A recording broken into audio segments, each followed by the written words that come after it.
नमस्कार मंडळी, सध्या खिलार महाराष्ट्राची शान चॅनलच्या माध्यमातून आज आपण एका शेतकऱ्याला भेट दिली. त्या शेतकऱ्याचं नाव आहे अविनाश शिंदे, राहणार निगोज, पारनेरच्या जवळचं यांचं गाव. यांच्या गायीची विशेष मुलाखत घेण्याची गोष्ट म्हणजे यांची गायीने जवळपास 14+ लिटर दूध, आज आपण त्यांचं लाईव्ह मिल्किंग केले.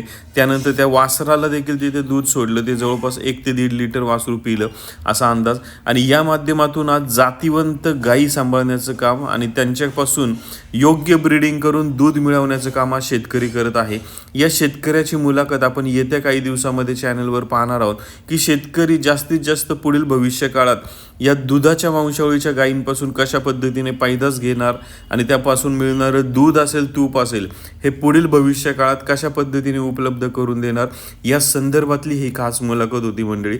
आज एक पाहायला गेलं तर महाराष्ट्र कर्नाटकाच्या कानाकोपऱ्यामध्ये देशी गोवंश सांभाळणारा शेतकरी चांगल्या पद्धतीने त्यांच्या देशी गाईला कशा पद्धतीने दूध वाढेल याचा प्रयत्न, ब्रीडिंगचा अभ्यास करताना आपल्याला ते दिसत आहेत.